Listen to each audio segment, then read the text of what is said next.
कि जहाँ एक मरीन पार्क नहीं है, जहाँ कोई मरीन रिक्रिएशन नहीं है, एक मरीन म्यूजियम नहीं है, एक ये चीज जैसे आप हाँ कहीं भी जाएं, आप कहीं भी दुनिया में जो शहर साहिल समंदर है वहाँ इंफ्रास्ट्रक्चर 100%। ऐसी बात कर रहे हैं, हमारे समंदर में कचरा फेंका जाता है, गटर का सारा मटेरियल उसमें डाला जाता है, जिसका जो दिल करता है दुनिया भर से इधर उधर से आके हमारी समंदरी हुदूद में कचरा फेंक के चला जाए। तो ऐसा नहीं है, ऐसा नहीं है।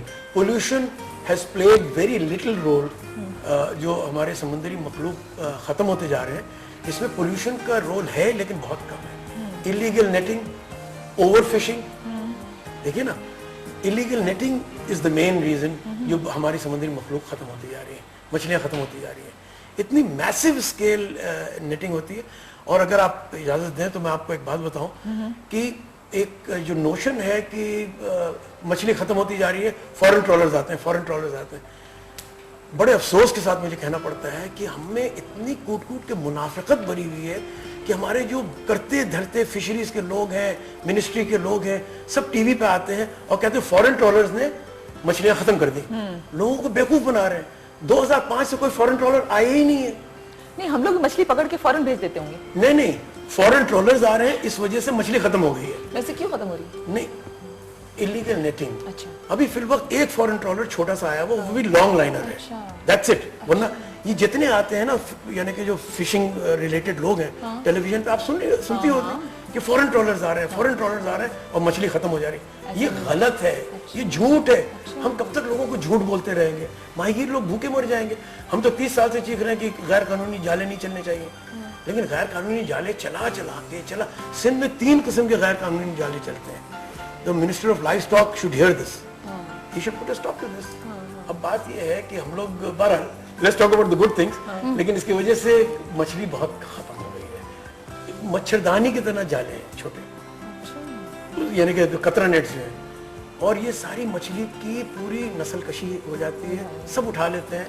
हम इसी को तो हमारी मैगजीन्स और हमारी किताब, इसी को मैं हाईलाइट करता हूँ। तो आप कितना बोलेंगे, कितना हाईलाइट करेंगे जब तक कि गवर्नमेंट आपका साथ ना दे, जब तक कि आपका वो हायर अथॉरिटीज जो हैं, जो पॉलिसी मेकिंग में हैं, वो ना साथ दें। पॉलिसीज बनी हुई है, इम्प्लीमेंटेशन नहीं है।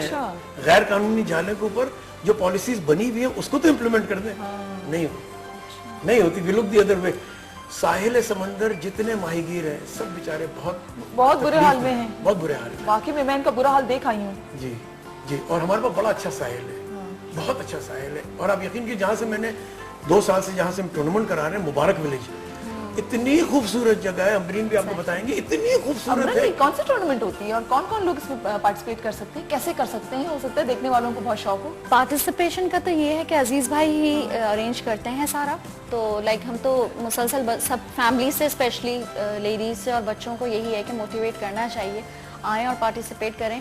बिकॉज उसमें उस वक्त जितनी कहना चाहिए पार्टिसिपेंट्स जो होते हैं वो सब इतने अच्छे लोग होते हैं और इतनी अच्छी फैमिलीज के लोग उसमें आए हुए होते हैं कि आपको कुछ ऐसा नहीं लग रहा होता कि पता नहीं हम कुछ डिफरेंट सी चीज कर रहे हैं या क्या कर रहे हैं। बहुत एंजॉय करते हैं। अगर आपके पास कोई शायद क्लिपिंग्स हो इनके टूर्नामेंट्स की, तो it's a event of a time. देखने के लिए साथी आ सकते हैं। हमारी प्राइज गिविंग डिनर जो होती है, वो सेरेमनी तो माशाल्लाह से होती है, बहुत ही जबरदस्त। वो हमने WWF वेटलैंड सेंटर हॉक्सबे में किया था। वो वेन्यू इतना जबरदस्त था कि लाइक बच्चे 400-500 लोग आए शहर से, और सिर्फ हमारे टूर्नामेंट को देखने के लिए। यहाँ मछलियां तुल रही हैं और समुद्री मखलूक, लोग अवेयरनेस नहीं है ना। अच्छा, ये अवेयरनेस ही तो पहुंचानी है ना आपको, इसीलिए तो बुलाया हमने कि नेक्स्ट टाइम जब टूर्नामेंट हो तो हमारे तमाम साथी वहां पहुंच सके। अपनी टीम को भेजिए, आप टीम को भेजेंगे, डेफिनेटली भेजेंगे। मीडिया को भी इसमें इन्वॉल्व होना चाहिए। सबसे बड़ी बात ये होती है, मैं इस चीज पे यकीन रखती हूँ कि कोई भी अगर चेंज आपको लाना है अपने मुल्क में, तो आप बच्चों के जरिए वो चेंज लाएं, बच्चों में वो चीजें इंडक्ट करें, बच्चों में वो शौक पैदा करें।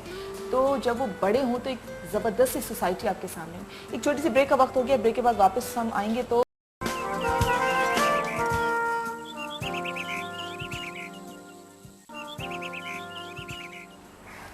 वेलकम बैक साथियों। हमारे साथ जो साथी मौजूद हैं, आगा साहब मौजूद हैं। अब आगा साहब वाले नहीं, सैयद अजीज आगा साहब हैं जो कि फाउंडर हैं स्पोर्ट्स फिशिंग इन पाकिस्तान के, और अमरीन है लेडी एंगलर जो अपने हस्बैंड और बच्चों को देखकर समंदर से उनको इश्क हो गया, और इश्क जब हुआ तो फिर जुनून हुआ तो फिर दीवानगी की हद तक अपना काम कर रहे हैं। और ये अब इश्क, जुनून और दीवानगी की बात चली पड़ी है, तो हम आपको दिखाते हैं अपनी वो सीरियल जिसका वाकई में नाम है इश्क, जुनून और दीवानगी। दिखाएं जरा कुछ। अच्छा, अभी इसकी क्लिप्स देख सकेंगे, लेकिन आप सीरियल अगर देखना चाहें तो ये सीरियल जो है वो फ्राइडे से आप देख सकेंगे रात को 8 बजे। और ये जब कोई भी सीरियल देखी जाती है तो ज़ाहिर उसकी पहली एपिसोड जो है वो बड़ी इंपॉर्टेंस रखती है, तो वो मिस नहीं करनी, ताकि आपको पता चल सके किसका इश्क किससे है और वो कैसी दीवानगी थी और कैसा जुनून था। ये सारी चीज़ें आपको फ्राइडे को पता चलेंगी रात 8 बजे। लेकिन हम आपको इसके बारे में बताते रहेंगे इंशाल्लाह। इसकी बहुत ज़बरदस्त कास्ट है, इसकी प्रोमोज आप देखते रहे हैं, इसके सॉन्ग्स आप सुनते रहे हैं। और जब किसी भी काम के हवाले से अगर आपको इश्क होता है, पैशन होता है, जब भी हमारे सामने इतने कामयाब लोग मौजूद होते हैं, जैसे अजीज साहब मौजूद हैं, जैसे अमरीन मौजूद है। और मछलियों की ज़बान समझ लेते हैं आप?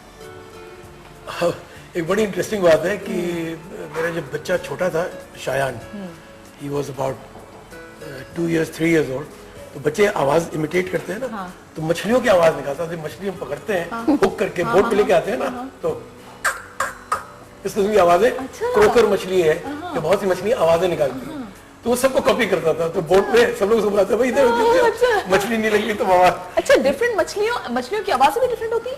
नहीं, कुछ मछली आवाज निकालती है। अच्छा, आवाज तो करती होंगी लेकिन हम सुन नहीं सकते होंगे उसको। देखिए, और दूसरी चीज, sound travels 4 times faster under water. पानी के नीचे 4 गुना तेजी से साउंड, वेव्स के जरिए ना। नहीं, बिकॉज वो जो एनवायरनमेंट है वो करंट्स है। आप मछली को देखिए, समंदर, क्योंकि हमारी वाबस्तगी सॉल्ट वाटर से, समंदर से, समंदर की जो मछली होती है वो डिफरेंट होती है, उसकी कंस्ट्रक्शन डिफरेंट होती है, उसके अंदर के जो स्केलेटन है वो डिफरेंट होता है। आई मीन उसकी जो कंघी है अंदर, बॉडी, द बोन इतनी स्ट्रॉन्ग है, तभी तो वो थपेड़े जो है ना समंदर के ले सकती है। हालांकि देखा जाए तो कितनी सॉफ्ट होती है उसकी स्किन। मीठे पानी की मछली में कांटे बहुत ज्यादा होते हैं, समंदर की मछली में एक मेन स्केलेटन होता है खाने में, तभी तो अल्लाह कहता है कि भाई समंदर की मछली। और ये रिसर्च ने भी साबित किया है कि समंदर, ये जो मछली अगर आप 7 दिन खाएं तो भी आपको नुकसान नहीं है। Specially mackerel is very good. The American Heart Association says that if you consume fish once a week, हफ्ते में कम से कम अगर आप एक दफा खाएं तो आपको 2-3 किस्म के हार्ट एलिमेंट्स कभी जिंदगी में हो ही नहीं सकते। क्या बात है। अच्छा, ये एसएमएस जो हैं वो कुछ आए हैं जो मैं पढ़ना चाहूंगी। आप से कुछ जानना चाह रहे हैं मछलियों के हवाले से। कभी हम कहते हैं मछली हलाल है, मछली हराम है, कौन सी मछली जो है वो जो जिसके छिलके होते हैं वो खाई जा सकती है, जिनके छिलके नहीं होते हैं।